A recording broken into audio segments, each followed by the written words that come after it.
Le podcast d'aujourd'hui est fièrement commandité par l'équipe Jordan Lanoux et associé chez IG Gestion de Patrimoine. C'est une équipe de planificateurs financiers super terre-à-terre, dynamiques et passionnés.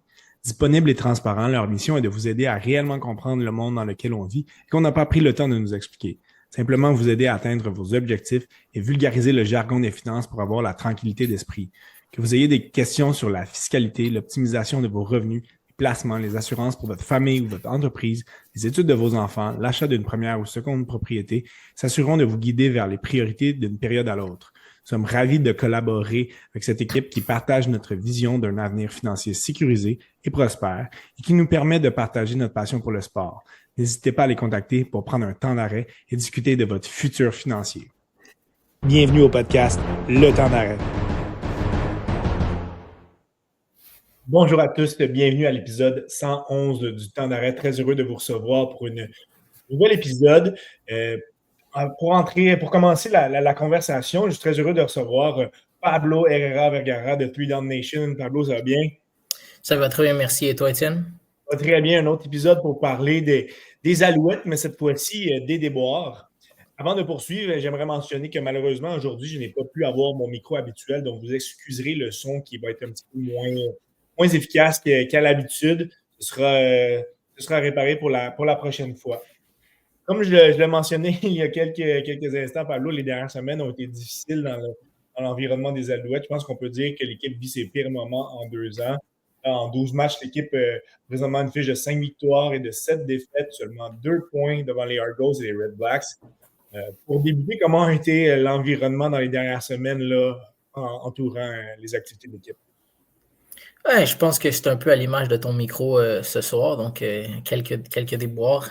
Non, mais blague à C'est part. pire chez les Alouettes. Là. Écoute, blague à part, les Alouettes, non, ça va mal en ce moment. Cinq défaites de suite, c'est jamais idéal dans une saison de la Ligue canadienne. D'ailleurs, c'est la première fois depuis 2018 que ça arrive. Donc, depuis 2019, on n'avait pas connu une telle séquence. Puis c'est parce qu'on trouvait le moyen de s'accrocher au match puis de se battre jusqu'à la fin. Puis dernièrement, c'est ça qu'on a de la misère. On a de la misère à s'accrocher.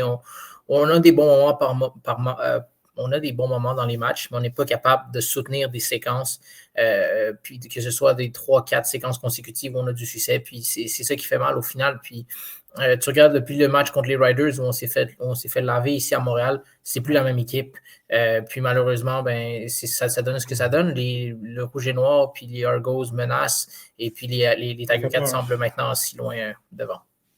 On va décortiquer les dernières semaines en différents blocs. Ça va être séparé selon les corps arrière qui ont mené l'équipe à ce moment-là. Donc, un petit peu pour mettre la table là, sur l'épisode d'aujourd'hui, on revient quelques semaines en arrière là, dans notre dernier épisode enregistré avant la semaine 7. L'équipe avait remporté, depuis cet épisode, l'équipe a remporté 2 courtes victoires contre Toronto et Calgary. Par après, l'équipe a échappé la victoire à la semaine 10 contre Edmonton 23-22. Et ils se sont complètement fait déclasser à la semaine 9 contre Saskatchewan 34-6. J'en parlais il n'y a pas si longtemps. À la semaine 11 contre BC 36-18. Semaine 12 contre Winnipeg 26-13. Et semaine passée, donc à la semaine 14 contre Hamilton 26-9. Donc des moments très, très difficiles. On va débuter avec le match de la semaine 7 contre Toronto où Davis Alexander avait repris les rênes de cette équipe après une semaine de congé. Bonne performance, ça a été un match serré, disons que Alexander s'est un petit peu remis dans le bain lors de ce match-ci, mais ça s'est fini par la pire des façons. Oui, il a donné son corps pour donner la victoire à son équipe, mais ça aura coûté cher au final. Davis Alexander sur la liste des blessés de 6 matchs et il n'est toujours pas revenu. Oh, tu l'as dit, je pense que c'est vraiment une blessure qui est vraiment l'histoire de la saison chez les Alouettes de Montréal. Puis écoute, on n'a pas le choix de se sentir mal pour Davis Alexander. On lui a confié les règnes de l'équipe cette année, arrive prêt au camp d'entraînement, connaît de l'excellent succès en début d'année. Et puis arrive ce match-là contre Edmonton où il se blesse. On se dit, bon, on va attendre un mois, on va se rétablir. Finalement, trouve le moyen de ne pas rater trop de matchs. Revient contre Toronto, puis là, évidemment, on connaît la suite. Il se reblesse, il se reclaque l'ischio au jambier. Donc, tu sais, c'est des blessures qui sont assez. C'est difficile. C'est pas comme quelque chose qui est cassé nécessairement où tu sais que c'est réparé, c'est musculaire, c'est plus difficile. Donc, de ce côté-là, c'est, comme tu l'as dit, c'est quelque chose qui a fait extrêmement mal aux Alouettes. Mais même avant qu'il se blesse sur la dernière séquence, tu voyais qu'il n'était pas à C'est pas 100%, 100% à il se l'aise. déplaçait pas bien. Puis écoute, j'en parlais à mes collègues sur la galerie de presse qui disaient non, peut-être tu vois quelque chose. Non, pour moi, je le voyais vraiment, je le sentais inconfortable, je le sentais pas à l'aise quand il sortait de la pochette. Puis à la fin, c'est évidemment l'adrénaline qui a pris le dessus. Il a complètement oublié sa blessure, complètement oublié comment il se sentait. Puis écoute, il a payé le prix. Puis depuis ce temps-là, les Alouettes ont de la misère à coller des victoires. Puis, comme tu l'as dit, je pense que c'est vraiment l'élément clé de cette saison-là jusqu'à présent. Absolument. On peut se questionner un petit peu sur l'état de santé de Davis Alexander pour les mois, années à venir. Là. On va espérer que c'est une malchance d'une saison en particulier. Ce ne sera pas récurrent au cours de sa carrière parce que ça va faire très mal d'avoir un partant de cette qualité qui manque autant de matchs. S'en s'est suivi le retour dans la formation du carrière Michael Bethel-Thompson. Ça avait été un petit peu difficile avant la semaine de congé lors de la première blessure de Davis Alexander. Montrer des signes encourageants lors de la première performance contre Calgary. Réussi 30 passes, réussi en 40 tentatives, un touché, une interception. Donc, rien de fantastique, mais ça a été efficace. Contre Saskatchewan, ça a été une performance horrible de tout le monde. Il a finalement terminé par se blesser à la semaine 10, où Evans est rentré en relève, faire du bon travail aussi. Mais comment peux-tu expliquer que contre Calgary, ça a été pas si mal, ça a bien été pour Bethel-Thompson, puis je parle de l'équipe dans un entier, mais et on s'est complètement écroulé contre Saskatchewan, et tu l'as dit, là, c'est à partir de ce match-là que le train a vraiment déraillé. Comment on peut autant perdre nos moyens là, en une semaine? Oui, il est blessé, mais quand même. Mais écoute, je vais commencer par parler de la blessure parce que ici, lorsqu'il a été placé sur la liste des blessés de 6 matchs, on a tous un peu été surpris parce qu'on se demandait où est-ce que cette blessure venait. Puis finalement, on a appris que c'est quelque chose qui traînait depuis longtemps puis qui finalement, c'était trop dérangeant pour qu'il puisse continuer. Ceci étant dit, tu as parlé de sa performance contre Calgary. Comme il a fait ce qu'on demande à un carrière réservé, c'est-à-dire qu'il a donné une chance à son équipe de gagner. Mais la réalité, c'est que quand Danny Machocha est allé chercher, il en a fait le carrière réserviste le mieux payé de la Ligue canadienne. Ça, je ne sais pas à quel point les gens sont au courant, mais c'est le carrière réserviste le mieux payé de la Ligue. Puis moi, je m'attendais encore plus de sa part après ça. Puis je me suis dit, bon, ça, c'est le match qui va nous servir de base. Finalement, ça n'aurait pas été la base, ça aurait été le plafond de ce qu'on aurait vu de McLeod Bethel-Thompson cette année. Parce que après ça, évidemment, les Raiders, oui, c'est définitivement une bien meilleure équipe, mais écoute, il était complètement perdu sur le terrain. Puis j'ai pas de justification, j'ai pas de raison valable à te donner sérieusement parce que normalement, un carrière, je l'ai dit en début d'année, il faut être patient avec lui parce qu'il arrive dans un nouveau système, il apprend, mais plus tu prends de répétitions, plus tu es censé devenir meilleur, plus tu es censé devenir à l'aise. C'est clair qu'il a perdu des receveurs en bout de chemin, puis ça lui a fait mal aussi, mais visiblement, c'était pas le même carrière, il n'était pas confortable dans sa pochette, puis surtout, Étienne, il prenait des mauvaises décisions. Ouais. Moi, c'est vraiment ça qui m'a marqué après cette performance contre Calgary, c'est les mauvaises décisions qu'il prenait. Puis au final, c'est ça qui lui aurait coûté son poste. Des mauvaises décisions contre Edmonton, les Alouettes étaient en plein contrôle du match. Edmonton faisait presque rien en attaque. Et puis, soudainement, en fin de demi, tu as l'occasion d'aller chercher 3 points, lance une interception, retourner pour un touché. Puis à partir de là, les Alouettes se sont écrasés. Donc, tu sais, c'est des matchs que tu as laissés sur la table, puis c'est des points que tu as laissés sur la table qui vont faire mal en fin de saison. Puis évidemment, Bethel-Thompson doit se regarder dans le miroir. Puis écoute, on en parlera probablement à la fin de cet épisode-là, mais il va avoir une autre chance de se faire valoir encore. Là. Définitivement. Et tu as merveilleusement mis la table pour le dernier bloc, si on veut, de résumé des dernières semaines. Tu parlais de carrière qui devait, dans un système qu'on s'attend à ce qu'on prenne du galon, qu'on s'améliore.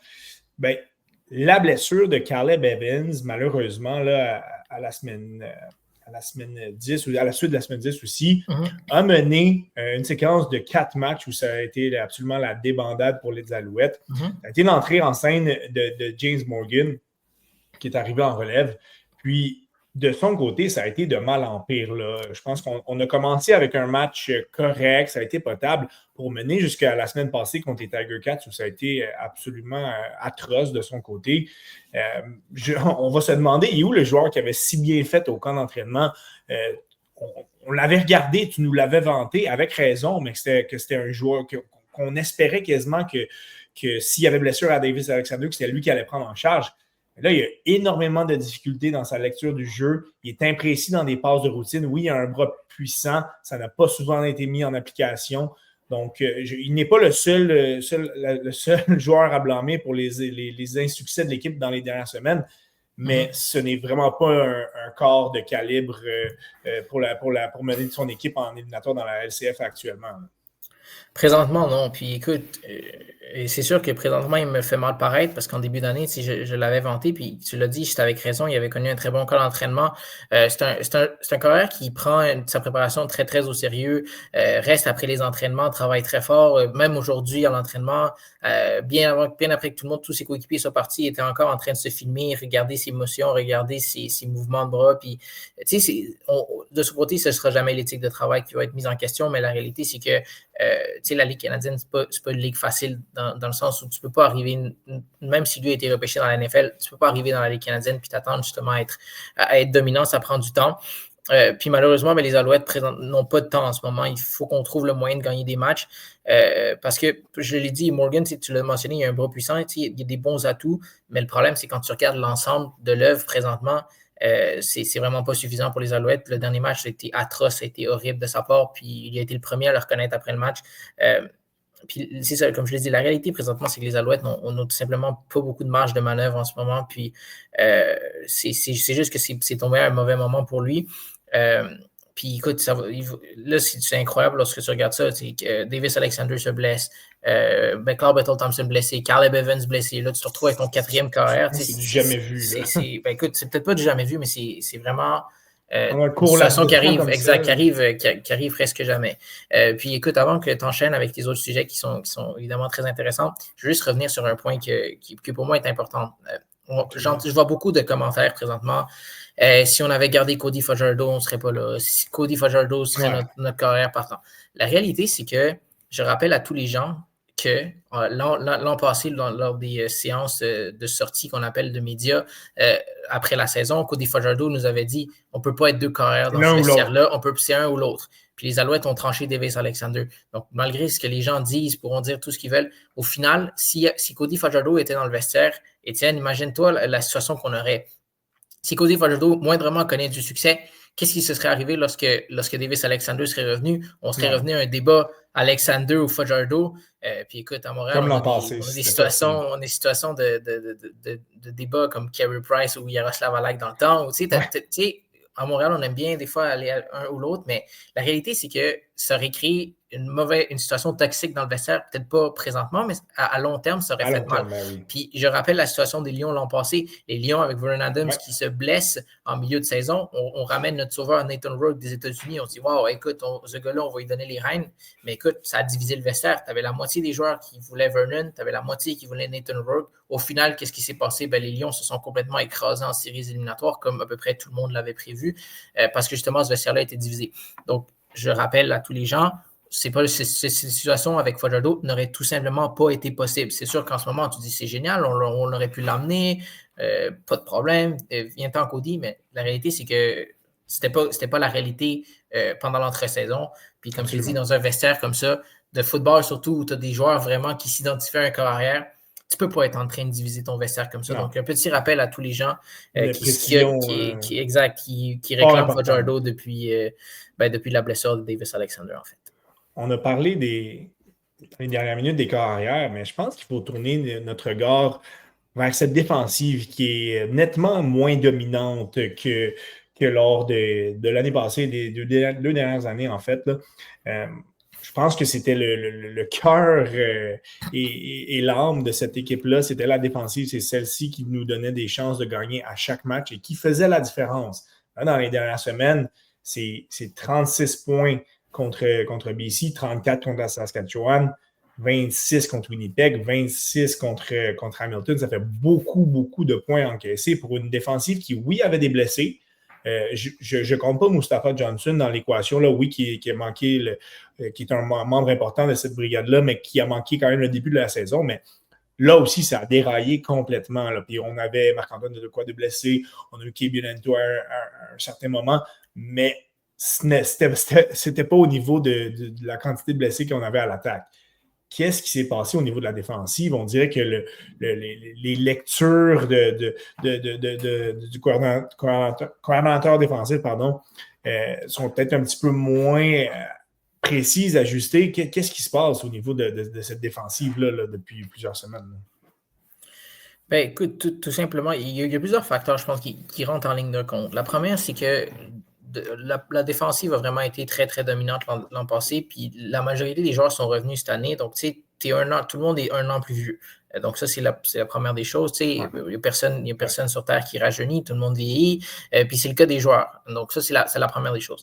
La deuxième des choses, c'est que stratégiquement, je pense que les coordonnateurs offensifs commencent sérieusement à s'adapter au système de Noah qui était jusqu'à l'an passé, puis je dirais même jusqu'en début d'année, assez imprévisible. Quand on amenait des blitz, ça marchait, les carrières il n'y avait pas le temps de s'installer, boum, sac du corps d'un demi de coin ou d'un secondaire.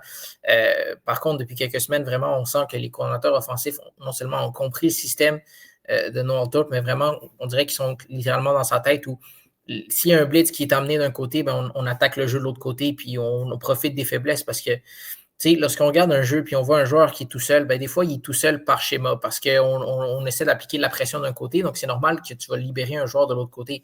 Mais si tu prends le pari que la défensive va se rendre au carrière avant qu'il tente de trouver le joueur. Sauf que présentement, les équipes sont tellement bien ajustées, se sont tellement bien ajustées que là, on a l'impression d'une défensive qu'on a perdu de sa splendeur d'avant. Puis moi, je le dis, souvent, ça part du commentateur défensif.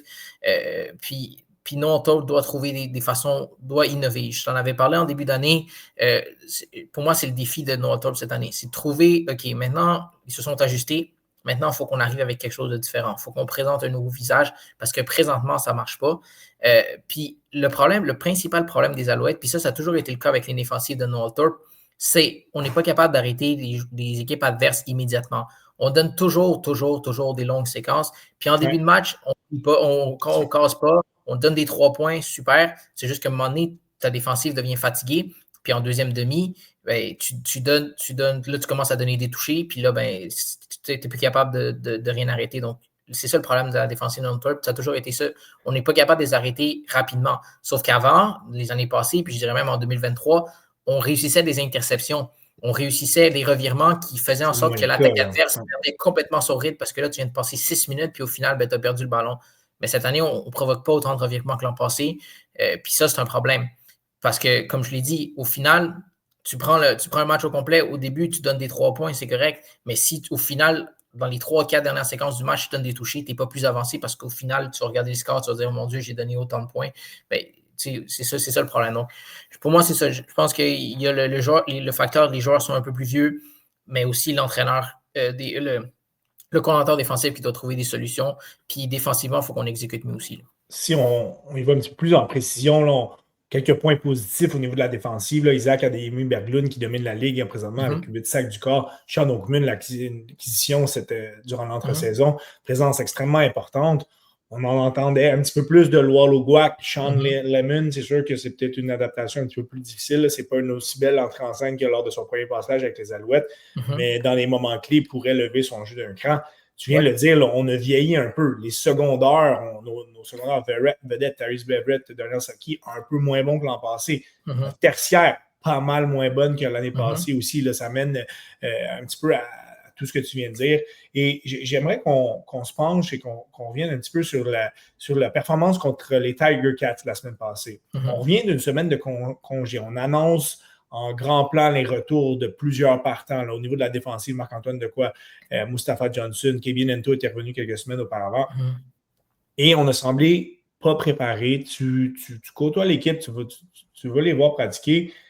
Est-ce que la préparation était à point? Tu as parlé d'ajustement de Noah Thorpe. Est-ce que ça a été fait lors de cette semaine de pratique-là? Ce n'est pas seulement... Oui, la première semaine, souvent, on va laisser les joueurs se reposer un petit peu plus. Ensuite, on reprend le travail. On n'a pas de match, mais ce n'est pas un congé de 2 semaines. Là.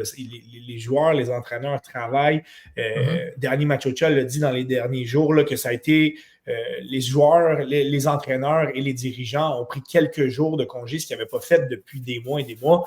Donc, ça, c'est très bien. Mais quand ils sont revenus au travail, est-ce que les ajustements ont été faits? Là?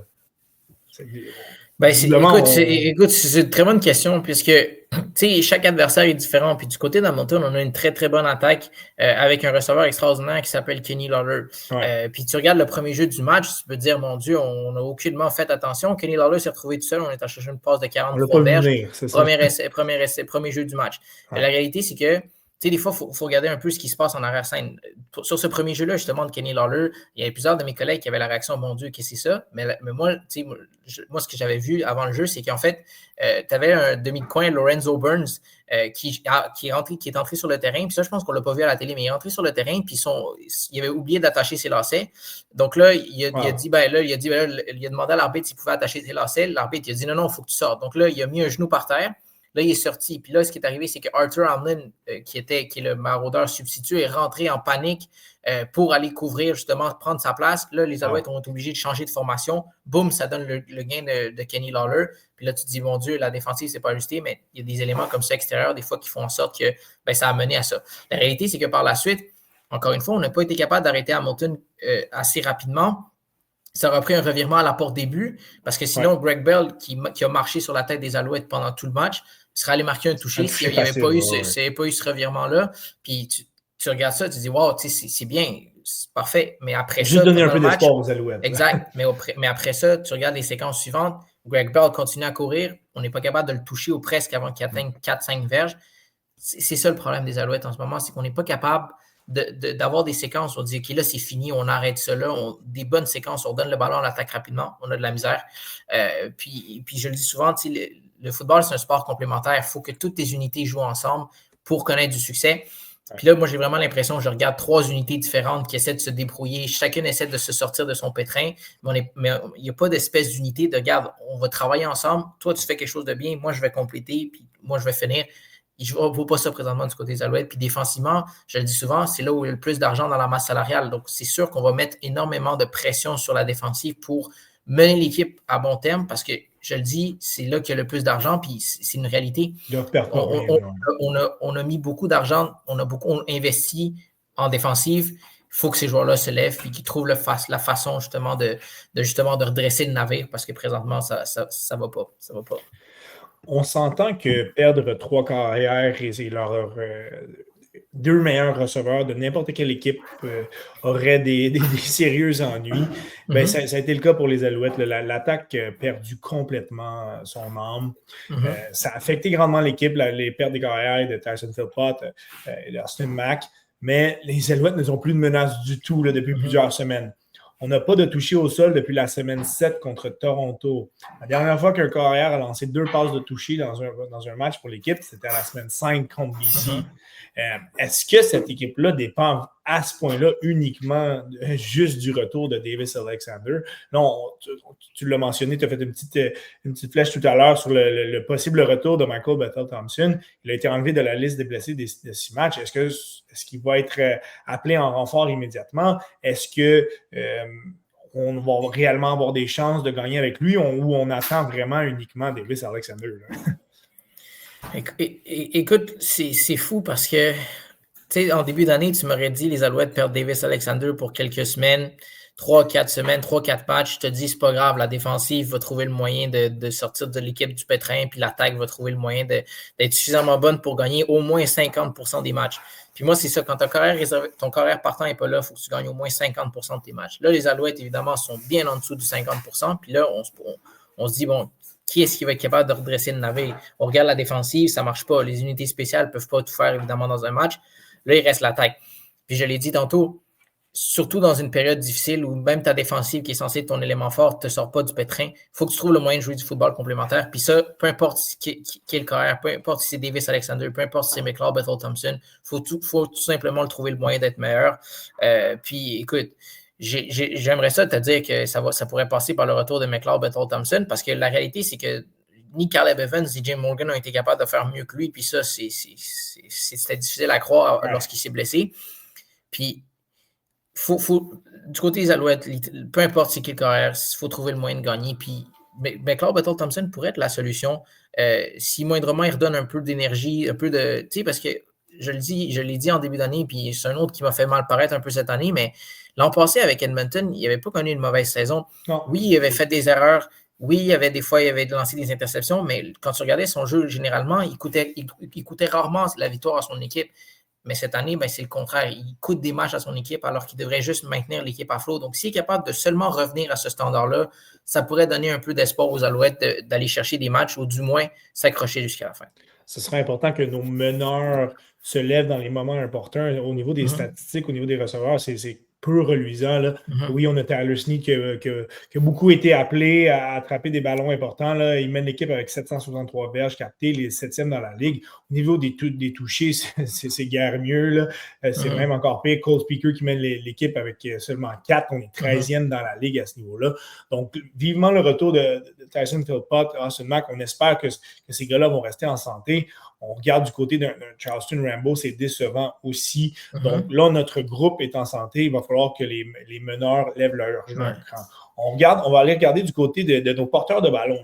L'équipe, dans les dernières semaines, a semblé avoir de la difficulté à avoir confiance en son jeu au sol. Si on regarde contre le match le dernier match contre la Colombie-Britannique, seulement 10 courses. Contre Winnipeg, 11 seulement. Contre Hamilton, Sean Thomas Arlington s'est blessé. Malheureusement, il a été placé sur la liste des blessés de 6 matchs. Travis Tice a eu un petit peu plus d'importance. 9 courses, 70 verges.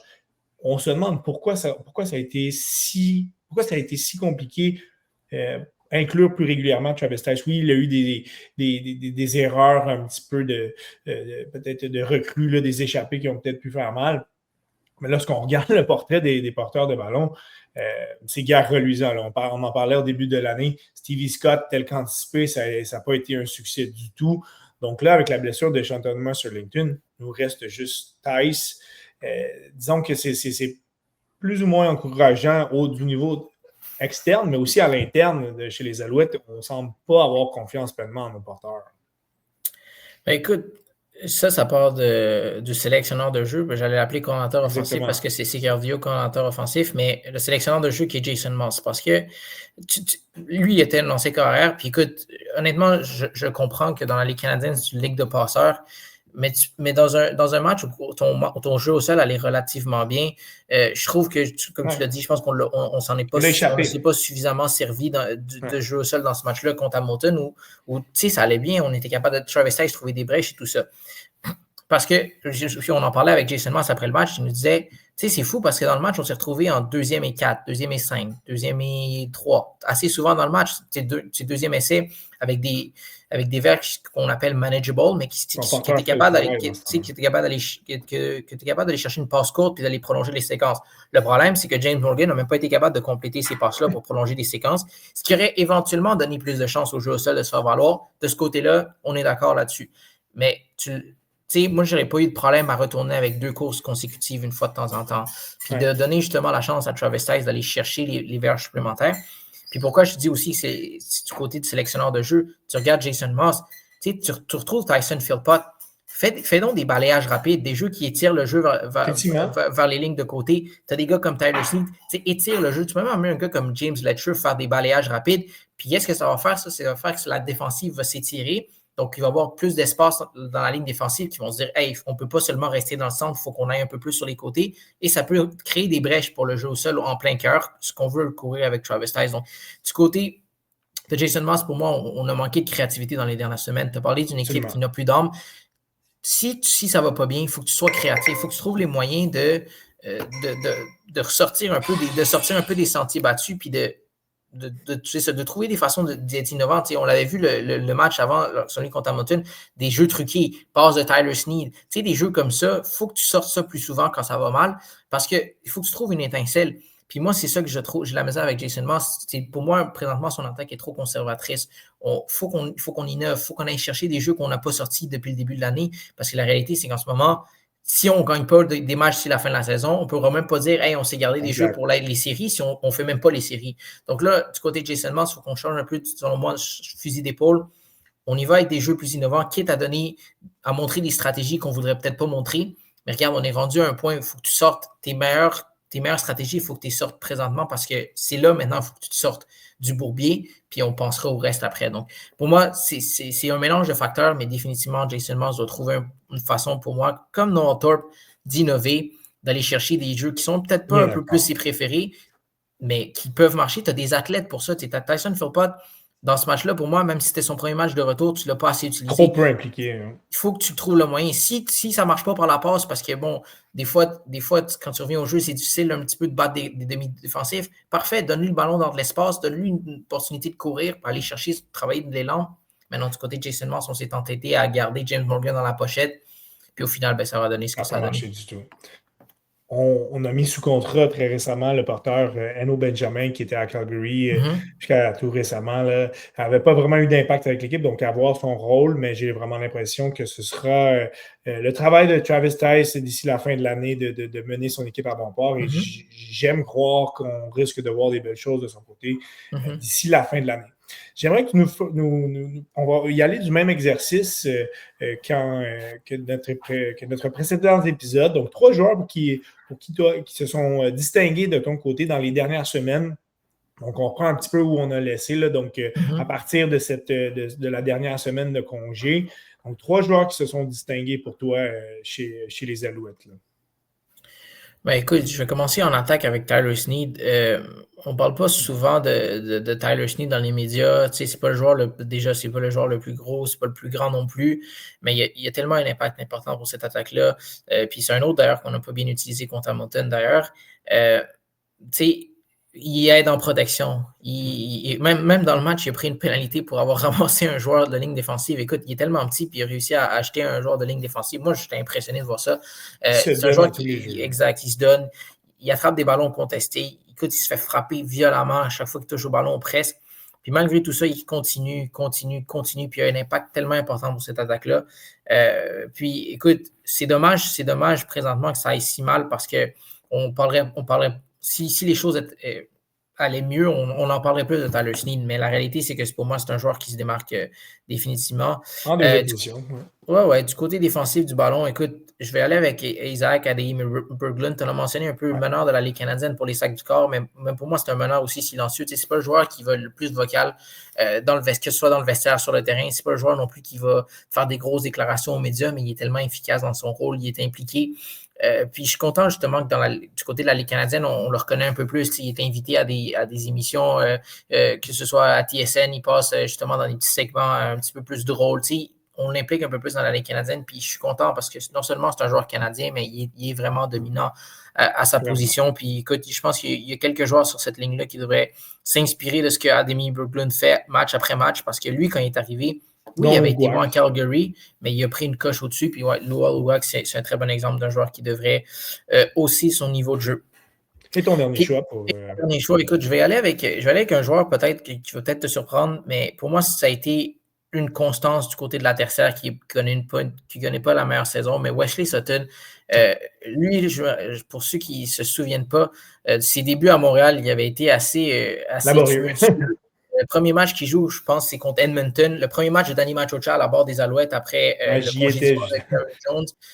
Il accorde 3 passes dans les zones profondes à Kenny Lawler. Écoute, il se fait manger la laine sur le dos. C'est incroyable. Pendant ce match-là, écoute, moi, je me demandais même s'il allait revenir la semaine suivante, s'il allait être encore dans l'équipe, tellement il avait tellement mal paru dans ce match-là. Finalement, du côté des Alouettes, on lui a donné un vote de confiance. Puis depuis ce temps-là, c'est un joueur tellement solide pour cette équipe-là. Constant. C'est le type de joueur que tu veux avoir dans ta tertiaire parce que, comme je l'ai dit, c'est un autre pour moi qui n'est pas le leader le plus vocal, mais c'est un joueur qui est efficace dans son rôle puis qui fait comprendre à tout le monde. Des fois, c'est lui qui fait le trafic dans la tertiaire quand il faut pour amener les autres demi-défensifs à la bonne place. Puis, écoute, il est constant, il fait son travail. C'est sûr que cette année, il s'est fait battre à quelques occasions. C'est pas le seul d'ailleurs. Mais lorsque tu regardes l'ensemble de l'œuvre, c'est un joueur à qui, pour moi, je lève mon chapeau parce que ça peut être un début de carrière facile, mais depuis, vraiment, c'est devenu tout un joueur dans la Ligue canadienne. On passe du côté des joueurs qui ont un petit peu plus de difficultés. Ton premier choix pour les joueurs qui t'ont déçu là, dans les dernières semaines? Écoute, je pense que la liste pourrait être assez longue, mais je vais commencer avec Luol Uwak. J'en ai parlé un petit peu tantôt, mais c'est un joueur pour moi qui doit élever son jeu d'un cran. en début de saison, avait été bon en début d'année. Il faisait sentir sa présence dans une unité qui n'avait pas encore de Mustafa Johnson. Avec un Dylan Wynn qui n'était pas totalement en santé, on se demandait est-ce qu'il allait jouer, est-ce qu'il n'allait pas jouer. Puis malgré tout ça, Loa Lugua faisait sentir sa présence, même si des fois il jouait à l'intérieur, mais depuis quelques semaines, vraiment, a presque disparu en fait. Puis c'est sûr que la rotation avec Sean Lemon n'aide pas parce que ça lui enlève un peu de temps de jeu, mais la réalité est que lorsqu'il rentre sur le terrain, il doit avoir des jambes fraîches puis il doit justement convaincre nos autres. Il ne mérite pas le temps de jeu. Puis présentement, il ne provoque rien en ce moment. Je le regarde travailler un contre un, il a de la misère à battre des joueurs de ligne. Alors que lorsqu'il est arrivé à son année recrue, il a été tellement dominant. Donc pour moi, c'est un joueur qui doit hausser le niveau de son jeu, doit hausser justement hausser son niveau de jeu en fait, puis de montrer justement qu'il est encore un très bon joueur défensif. D'ailleurs, il est très bon aussi là, parce qu'il y a son potentiel est nettement plus élevé que ce qu'il nous démontre. Son potentiel énorme en effet. Donc ça, c'est le premier joueur. Écoute, celle-là, il est un petit peu difficile, mais je vais aller avec Cole Speaker en attaque. Cole Speaker, j'ai toujours aimé, puis j'ai toujours été le premier à défendre ce que ce joueur-là pouvait amener à l'équipe. D'ailleurs, je pense que j'avais mis dans un de mes points positifs lors de nos derniers podcasts. La réalité, présentement, c'est que Cole Speaker doit être capable de s'impliquer un peu plus offensivement, doit être capable dans une unité justement où il y a tellement de blessures, il doit laisser un peu plus sa marque. Puis on l'a vu plus tôt cette année, échapper beaucoup de ballons clés. Il y a eu l'échappée à la porte des buts contre Toronto. Après ça, il a échappé le converti de 2 points. Des jeux justement que tu ne voyais pas Cole Speaker échapper avant. Puis même dans les derniers matchs, presque invisible. Donc, lui, c'est un joueur pour moi qui doit trouver le moyen d'aller trouver l'entrezone. C'est son travail. Lui, il joue demi-inséré la plupart du temps. Il faut qu'il trouve le moyen d'aller trouver l'entrezone, puis de rester là, de s'asseoir, puis de devenir une option pour le carrière. Donc, c'est un joueur pour moi qui avait connu des débuts fracassant quand il a son année recrue. L'année suivante, il avait plus de bizarre, il avait même été laissé de côté. Depuis, il avait très bien paru, dont un superbe attrapé à la Coupe Grey. L'an passé, c'était pas de problème. Cette année, on a une petite baisse de régime. Donc, de mon côté. Il doit faire les attraper lorsque son numéro est appelé. Son dernier joueur qui t'a déçu. Ouais, écoute, comme je l'ai dit tantôt, il y a plusieurs joueurs, mais écoute, je n'ai pas le choix de retourner du côté défensif du ballon. Puis je sais qu'il a connu un bon match contre Hamilton, donc il faut que je regarde, la perspective est plus grande, mais je vais aller avec Lorenzo Burns défensivement. L'an passé, lui, on l'avait amené un petit peu en grande pompe. C'est un joueur qui avait fait des camps dans la NFL. Puis cette année, malheureusement, pour lui, ben, écoute, son nom de famille, il l'a bien porté parce qu'il s'est fait brûler à quelques occasions dans les zones profondes. Puis écoute, c'était peut-être facile un peu celle-là, mais écoute, il a bien paru le dernier match, je vais lui donner. Mais lorsque tu regardes son travail depuis le début de l'année, malheureusement, c'est souvent lui qu'on vise dans les zones profondes. Puis il se fait quand même exploiter dans les zones profondes. Je pense qu'il s'est un peu enfermé dans les dernières semaines, mais définitivement, c'est un joueur qui doit réaliser de plus gros les jeux dans les zones profondes. Il ne peut pas se faire battre. Ce ne peut pas être lui qui se fait battre à toutes les fois. Puis il doit réaliser des fois, ce n'est pas des jeux faciles, mais il faut qu'il réussisse, il faut qu'il plonge, aller rabattre un ballon. Ça peut changer l'allure d'un match. Puis il est capable de le faire. On l'a vu le dernier match contre Hamilton. Après, justement, son petit incident avec son soulier est arrivé, il nous a dit après, il m'a dit après qu'il s'était fait un peu brasser par Noah Thorpe. Lorsqu'il l'a envoyé sur le terrain, premier jeu, récupère un échappé. Après ça, réussit une interception. On va dire que c'est une très mauvaise passe de Bolivar Mitchell, mais quand même. Puis après ça, rabat une passe dans les zones de début destinée à Kenny Lawler. C'est ce type de match-là qu'on veut voir de Lorenzo Burns plus souvent. Puis il nous l'a prouvé contre Hamilton, il est capable de le faire. Donc, c'est à lui de hausser son niveau de jeu. Donc, voilà. Écoute, la liste, comme je dis ça, il y aurait pu avoir d'autres joueurs dans la liste des déceptions. J'aurais pu inclure les carrières là-dedans, mais la réalité présentement, c'est qu'on a déjà fait le tour. Puis c'est pour moi, ils n'ont pas assez joué pour dire que c'est à quel point c'est des déceptions, mais écoute, là, comme je l'ai dit tantôt, McLeod Bethel-Thompson devrait être le partant samedi soir à Regina. C'est probablement sa dernière chance dans la Ligue canadienne, donc c'est à lui de la saisir. Tu viens de faire un lien là, avec le prochain match. Mais ce qui attend les Alouettes d'ici la fin de l'année, c'est dans leurs 2 prochains matchs, on affronte la Saskatchewan, qui est la meilleure équipe de la Ligue, là, avec une fiche de 10-2. Et ensuite, on s'en va à Toronto. On a 2 victoires contre Toronto cette année, mais eux reviennent de 2 grosses victoires de suite. Donc, par la suite, ce sera 2 matchs à la maison contre Calgary et Ottawa. Et on terminera avec 2 matchs à l'étranger pour finir l'année contre Ottawa, encore une fois, contre Winnipeg. Les 2 matchs de suite contre Ottawa, si jamais on devait échapper nos 2 prochains matchs, notre qualification en série pourrait et risque de se jouer là. Et je veux t'amener un élément que je ne pensais pas qu'on aurait eu à parler à ce stade-ci de l'année. C'est la piètre fiche des Alouettes à domicile. Mm-hmm. On a énormément d'insuccès cette année. Donc, on a une fiche de 2-5. Donc, on est assuré de ne pas finir avec une fiche de 500 ou mieux. Donc, tout d'abord, j'aimerais que tu me parles un petit peu de ces problèmes à la maison, puis que tu nous fasses une petite perspective là, sur ce qui, selon toi, pourrait attendre l'équipe dans les 6 matchs à venir là, pour mener aux éliminatoires. Écoute, encore une fois, c'est difficile à expliquer à quel point on n'a pas de succès présentement à la maison. Écoute, la foule est présente à tous les matchs, la foule est bruyante. On sent vraiment que la foule est vraiment investie dans les matchs. Le problème, présentement, c'est que les Alouettes ne sont tout simplement pas au niveau à la maison. On l'a vu contre Hamilton, on a connu malgré tout un début de match correct, on prend les devants 3-0, mais on n'est pas capable d'enchaîner des points, puis Hamilton prend confiance, puis soudainement, on retrouve un peu l'équipe qui avait connu autant de succès pendant une bonne partie de la saison. Mais malgré tout ça, on n'est pas capable de revenir dans les matchs, on n'est pas capable de s'imposer, puis écoute, lorsque tu joues à la maison, c'est un avantage énorme parce que l'autre équipe doit voyager, tu es dans tes installations, tu peux dormir chez toi la veille. Il y a tellement d'éléments qui pourraient faire en sorte que les Alouettes devraient être l'équipe la plus gonflée à bloc. Malheureusement, présentement, c'est pas le cas en ce moment. Puis c'est ça qui fait mal en ce moment aux Alouettes. Tu l'as dit, 2-5 à la maison, il faut que tu sois au moins. Faut que tu aies au moins une fiche de 500. Puis avec le nombre de partisans qui se présentent au stade, écoute, c'est à la limite inacceptable le type de performance qu'on a présentement. Donc écoute, ça va être aux Alouettes de trouver une solution parce que s'ils réussissent à finir deuxième de l'Est, ben le match de demi-finale de l'Est se jouerait à la maison. Donc, dans tous les cas, il faut que tu trouves le moyen de gagner chez toi. C'est chez toi. Puis, écoute, la saison passée, c'était un endroit intimidant pour les adversaires à venir jouer à Montréal. Écoute, même les équipes, même Toronto qui avait gagné la finale de l'Est avait dit à quel point ce stade-là avait été bruyant, avait été dérangeant. Donc, tu sais, les gens sont là, les gens répondent. Puis, je suis content que les gens restent connectés à cette équipe-là. Écoute, l'autre jour, il pleuvait à Sio, plus de 20 000 personnes dans les estrades. Les gens y croient, donc c'est aux Alouettes de sortir leur botte de travail puis de jouer du meilleur football à la maison. Puis je vais enchaîner avec la fin de saison. Tu te parlais. Juste un petit lien, je vais t'amener là-dessus, Pablo. Je viens de penser à un élément que Danny Maciocia a dit dans les derniers jours en entrevue.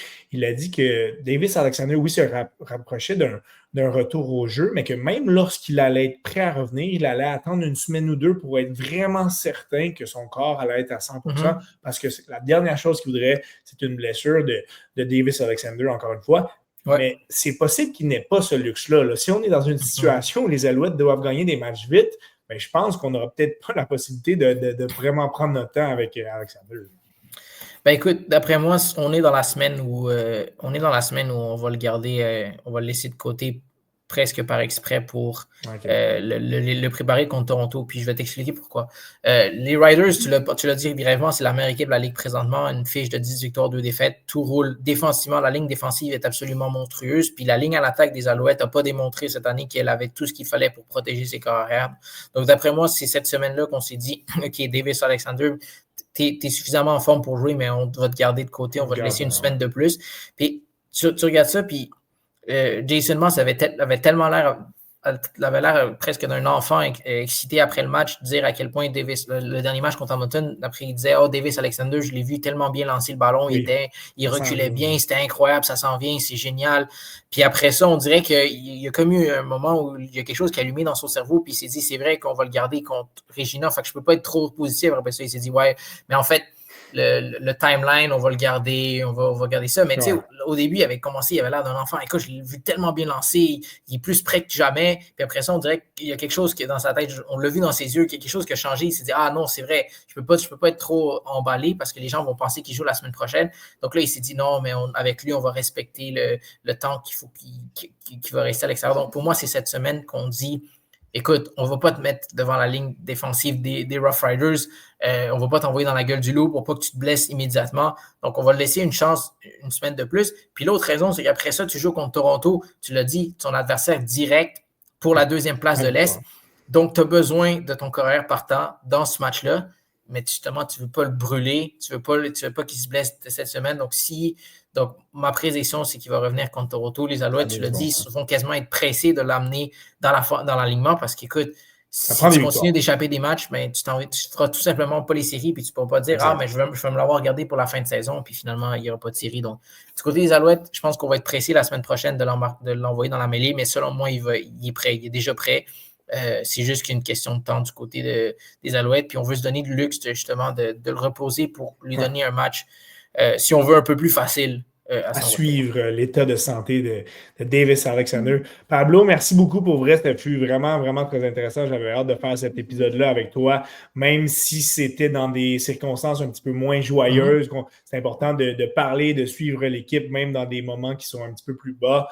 Si tu le veux bien, on se donnera rendez-vous là, à l'amorce des séries éliminatoires et en 1 ou 2 mots, dans une petite prédiction, est-ce qu'on va pouvoir analyser un match des Alouettes? Est-ce qu'on va pouvoir parler des Alouettes dans ce prochain épisode à l'amorce des séries éliminatoires 2025 de la LCF?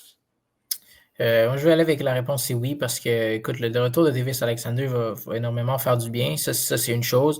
L'équipe va devoir jouer, comme je l'ai dit, du football complémentaire, puis ce ne sera pas une solution miracle, le retour de Davis Alexander, mais selon moi, on va en faire suffisamment pour au moins se donner l'opportunité de jouer en série. Maintenant, on sait dans la Ligue canadienne, tout est possible. Si les Alouettes finissent la saison en force, peuvent très bien prétendre à la Coupe Grey. Ça, il n'y a aucun doute dans mon esprit. Mais comme je l'ai dit, ça va prendre une performance d'équipe. Mais dans tous les scénarios que j'imagine dans ma tête, je ne vois pas les Alouettes rater les séries cette année. Par contre, le type de parcours en série, ben ça va dépendre de l'équipe. Puis il y a juste eux autres qui vont pouvoir dicter le tout. Alors, on va espérer que c'est ce qui se produira. Et ce fut encore une fois un énorme plaisir d'analyser les dernières semaines d'activité des Alouettes avec toi, Pablo. Je te remercie encore énormément. J'encourage les gens à aller te lire via ta page X sur l'excellent site Three Downs Nation. Ouais, merci. Écoute, ça va me faire plaisir de revenir en fin de saison parler de séries éliminatoires de la Ligue canadienne. Alors, merci beaucoup, Pablo. Merci à tous nos auditeurs d'avoir été présents. Allez faire un tour au stade Percival Molson pour les 2 matchs qui restent à venir et regarder nos Alouettes dans leur dernier match. Alors, merci à tous et on se dit à un prochain épisode du Temps d'arrêt.